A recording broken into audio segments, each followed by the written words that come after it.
1, 2, 3, come on!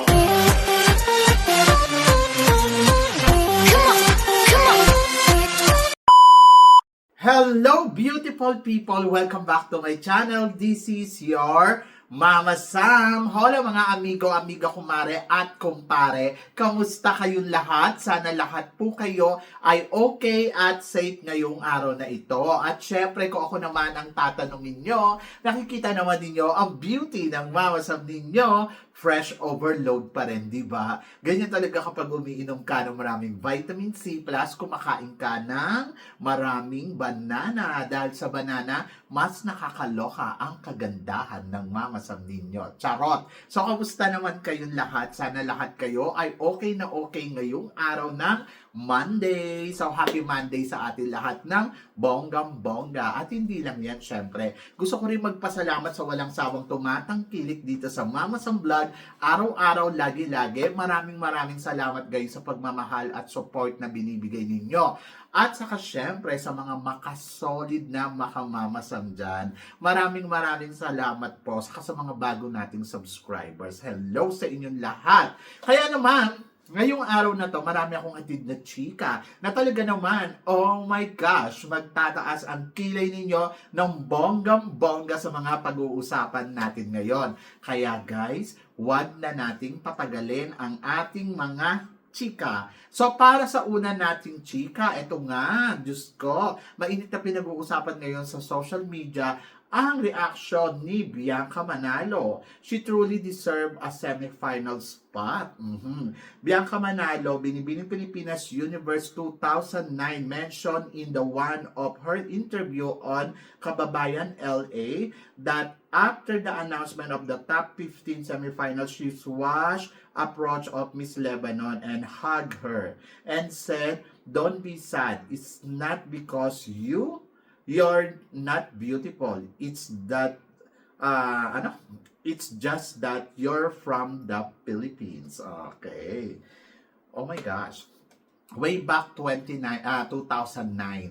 Ako para sa akin, yung kay Bianca Manalo, siguro dahil may kulang.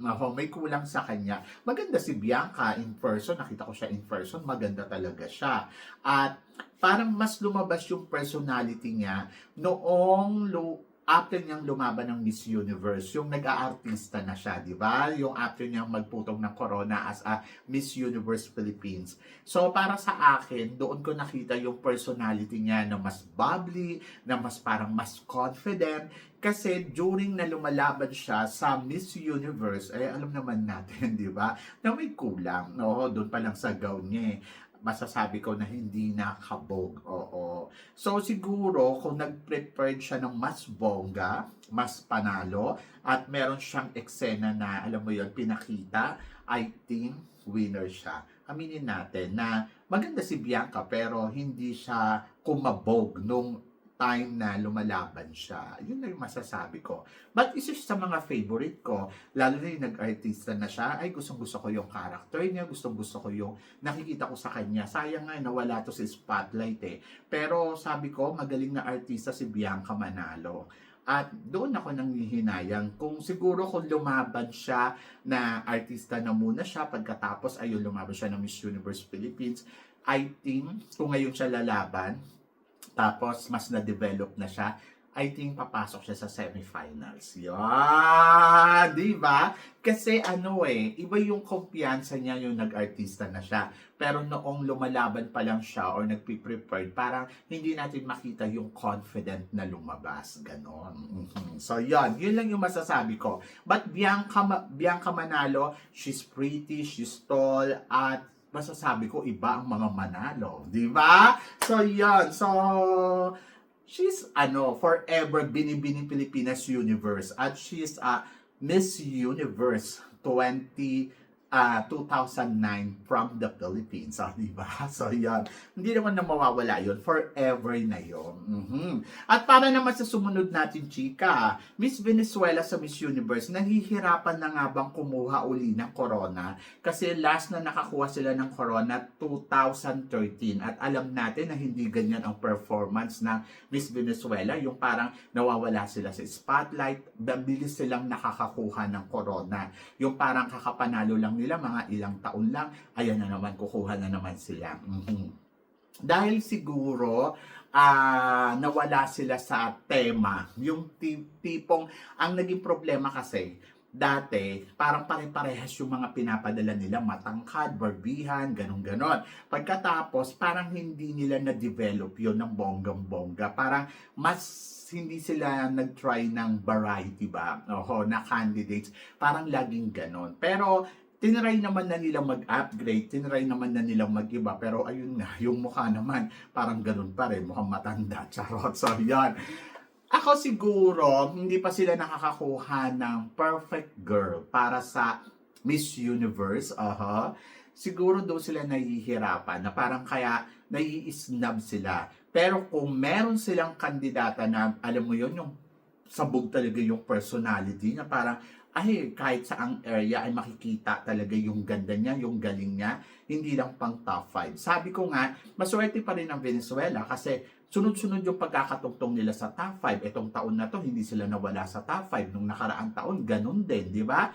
So, nung nakaraang taon, kumbaga consistent sila, 2022, 2023, hindi ko sure nakalimutan ko. 2024, ayan. Saka etong 2025, talagang masasabi ko ay consistent pa rin ang Venezuela. But looking forward ako na makakuha sila ng, alam mo yon, na kandidata na mas makikita yung panalo talaga sa kanila, di ba? So, yun, malay nyo sa isang taon, malay nyo itong taon na to, Yan, so laban lang, ituloy-tuloy lang ang laban ng Venezuela at darating sila dyan sa momentong mananalo sila ng bonggang-bongga, di ba?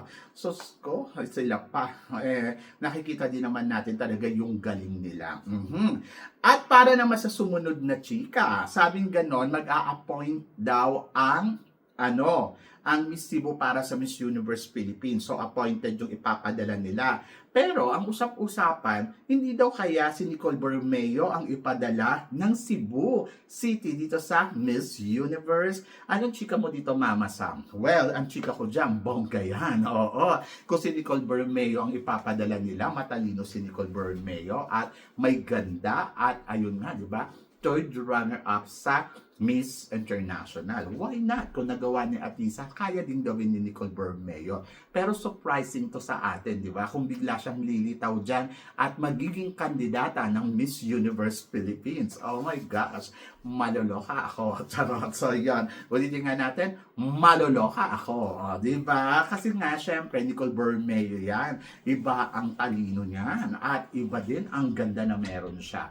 Looking forward ako kung siya nga ba ang napipisil ng Cebu na ipadala para sa Miss Universe. Ikaw ba? Di ba? So, exciting yan pag nagkataon. Pero eto, sabing ganon, bakit daw nahihirapan ng mga short hair sa Miss Universe na makaariba ng bonggang-bongga? Paano naman kasi short hair sila? So, mahirap talaga. Kasi, di ba, parang bibihira. Pero depende yan sa babae.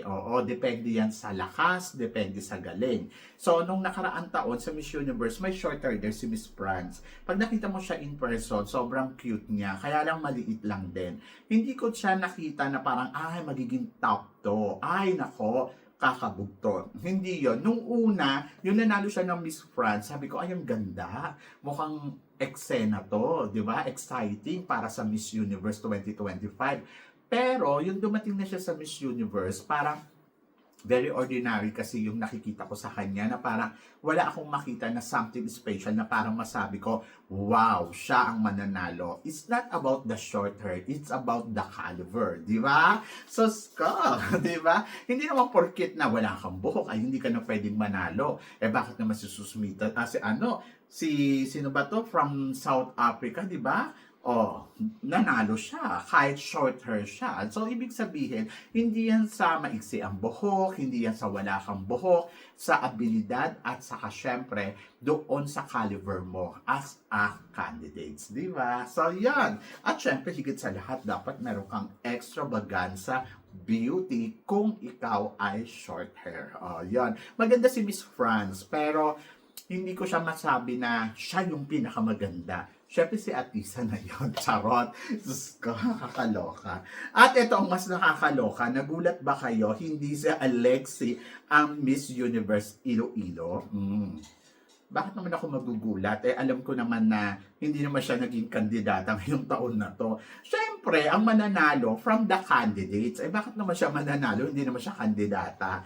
Saka, hindi naman siya lumaban ng Miss Iloilo uli. At saka, bakit siya lalaban ng Miss Iloilo uli? Dati na siya Miss Iloilo. I think, kung lalaban si, tawag dito, si Alexi uli sa Miss Universe Philippines, kung sakaling babalik siya ha, I think hindi Iloilo na yung dadalhin niya. Meron ng ibang lugar. Kasi dati na siyang Miss Iloilo. Ano to? Palalabanin mo uli siya ng Miss Iloilo. Naging Miss Iloilo na siya. Para lang makalaban ng Miss Universe Philippines. Para lang niyang Atisa. Sabing ganon, supranational natin. Ano yung lalaban uli siya ng Miss Universe Philippines? Diba? So, hindi ko nakikita na magbabalik si Alexi sa Miss Universe Philippines. Kung sakaling magbabalik man siya, I think walang competition sa Miss Iloilo kung Iloilo uli ang dadalhin niya. Kasi dati na siyang Miss Iloilo. Siguro ibang lugar. Yan. But let's see in the future. Hindi ko alam kung paano to. Pero tulad niyan, may accredited partner, ay hindi ko nasisiguro na parang yes, babalik si Alexi. Gusto kong bumalik, pero paano? Di ba? 'Yon. At wag na muna natin problemahin 'yon kasi hindi pa siya candidates or hindi pa siya sigurado for now. In the future, di ba? So 'yon. Naloka naman ako doon. Paano 'yon? At eto, nagulat ba kayo hindi si Winwin ang Miss Universe Muntinlupa? Tulad nga na sinabi ko, kasi syempre, kung magbabalik sila dyan, ibang lalawigan na sila. Kasi ayan, katulad niya, si Winwin, syempre meron ng Miss Muntinlupa. Halimbawa, mag-Miss Muntinlupa uli siya, number 2, di ba? So, tapos yung reigning niya, so ngayon, hindi ko alam kung paano babalik si Winwin o paano siya magiging candidates dito. Pwedeng Miss Parañaque, kasi di ba, ang mama niya from the Parañaque, hindi ko alam kung si Joey, di ba? So, pwede niyang dalhin ng Parañaque. But, yung Muntinlupa, syempre, ibibigay na yan sa iba. So, ganun din yung sinasabi ko kay Iloilo, kay Alexi. Kung sasali uli siya, ibang lalawigan na yung dadalhin niya. Pwedeng sa part ng tatay niya o pwede sa part ng nanay niya. But, depende, di ba? And then, ayan din si Muntinlupa, na dati si Winwin, ngayon, syempre, iba na, si Adele na. So, kung sasali uli si Winwin, hindi ko alam kung paano ini-negotiate or paano siya sasali. So, sabi ko nga, alam naman natin na Alam naman natin na taga Parañaque sila. So, pwede niyan dalhin ang Miss Parañaque. So, wag na muna natin problema. Hintayin na lang natin kung magiging officially candidates ba sila dito. Di ba? Kasi may mga lugar kasi na nagkakaroon ng pageant talaga every year. Ayan, katulad niyan, yung Miss Cebu. So, pwedeng umulit yung mga girls na galing na sa Miss Universe, di ba? Tapos magre-represent ulit sila kasi appointed. So, kung ang gagawin ng Iloilo ay ganon, so, ganun yung mangyayari. Kung gagawin ng Muntinlupa ay ganun yung gagawin. Pero kung meron ka kasing another places na pwede mong i-represent at wala pang candidates, so, pwede yun. Di ba? So, nakakaloka. At eto, ang sumunod na chika. So, sabing ganon, ang katapat daw natin ngayon at matinding kalaban ay Mexico pagdating sa Miss Universe. So, anong chika mo dito, Mama Sam? Kasi nga, di ba, 4 and 4 na daw. 4 na daw yung Philippines sa Miss Universe and 4 na rin daw ang Mexico. So, ako naman, para sa akin, wala naman akong pakialam kung makalima pa sila. Naniniwala ako na iba ang galing ng Pilipina. At naniniwala ako na magkakaroon ulit tayo na another candidate from the Miss Universe. Alam mo yon, makakakuha ulit tayo ng corona na pwedeng mag-uwi ng Miss Universe title. At looking forward ako doon. So ngayon, pag natin bilangin kung sino na yung mga nakakahabol sa atin, kung sino na yung nakakailan na sila, ang importante may 4 na reyna na tayo from the Miss Universe at looking forward tayo na At looking forward tayo ngayon kung paano to madadagdagan ng another queen uli. So, syempre, ayan, wala tayong ibang gagawin kundi sumali ng sumali ng sumali ng sumali at saka syempre sa pagsali natin na sana makakuha tayo ng candidates na alam mo yon na pwedeng mag-penetrate ng corona sa Miss Universe. Kung nagawa nila yan, so kaya uli natin gawin. At kung nakaapat tayo, so ibig sabihin, kaya nating dagdagan. So, just keep going. Eh, dati nga, 42 years yung hinintay natin bago tayo mabigyan ng corona. At least ngayon, di ba, nakaapat na tayo. Eh, sa Miss World, kamusta naman? Di ba? Iisa pa lang in 73 years. Bago tayo nakoronahan doon, umabot pa nyata muna ng 69 o 68 years. O, di ba, nakakaloka. Anyway, so, ibig sabihin, meron at merong darating. So, sa ngayon, ang gawin natin ay i-enjoy lang natin ang laban natin sa Miss Universe. So, ganon. So, hayaan nyo yung mga taga-Mexico na yung mga mandurugas sila. Charot. So, yun. Nakakaloka sa mandurugas. Anyway, so, ganun talaga. Panapanahon lang yan.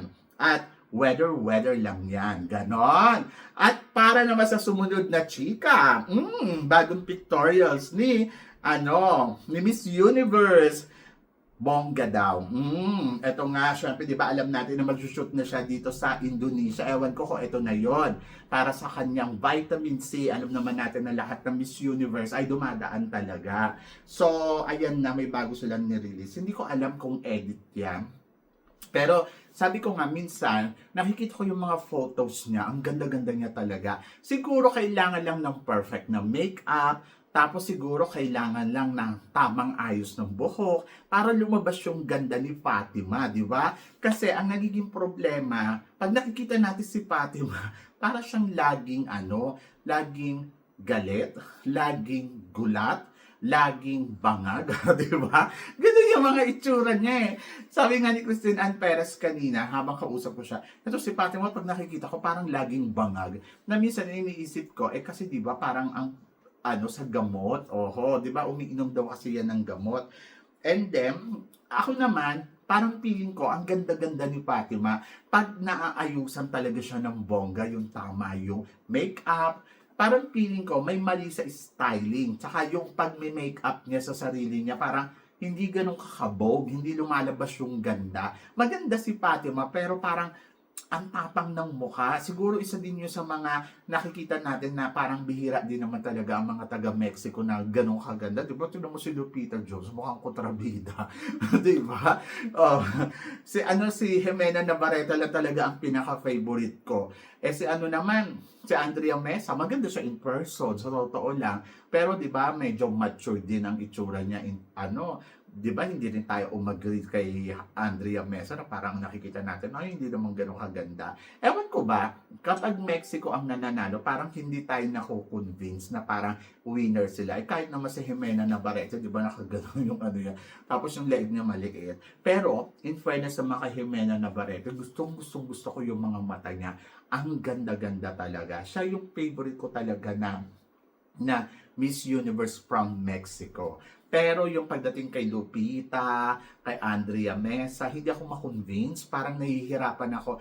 Kay Andrea Mesa, okay pa. Siya yung pangalawa sa akin pagdating sa Miss Universe. Pero yung kay Lupita at saka dito kay parang naluloka talaga ako sa kanila na parang hindi ko maintindihan kung ano ang ganda na meron sila. Parang lagi silang kontrabida sa teleserye. Alam mo yun, sa telenovela. Ganon. Pero syempre, Miss Universe sila, anong gagawin natin? So, ibig sabihin nito, hindi lahat ng Miss Universe ay bongga at maganda. Yun lang yun. So, yan, di ba? Ay, naku, nakakaloka. Good luck, syempre, sa shoot ni Fatima dyan sa Indonesia. Kung totoo man to, ganito ang pictorials niya. At ganito siya kaganda, bongga yan. So, yan. Pero kayo guys, ano guys ang masasabi ninyo dito sa mga pinag-uusapan natin ngayon? I-comment below mo yan para at least malaman ko naman ang pagtataray mo dito, syempre, sa mga pinag-uusapan natin ngayon. So, yun. So, syempre, maraming salamat sa support at pagmamahal na binibigay ninyo syempre dito sa channel ko. At sa mga hindi pa nakaka-subscribe, baka naman, please don't forget to click like and subscribe my channel at i-click nyo na rin po ang notification bell to more updated syempre sa aking mga chika. Sabi ng ganon, always keep smiling and laban lang. So guys, hanggang dito na lang. Hanggang sa muli nating chikahan. See you tomorrow. Thank you guys.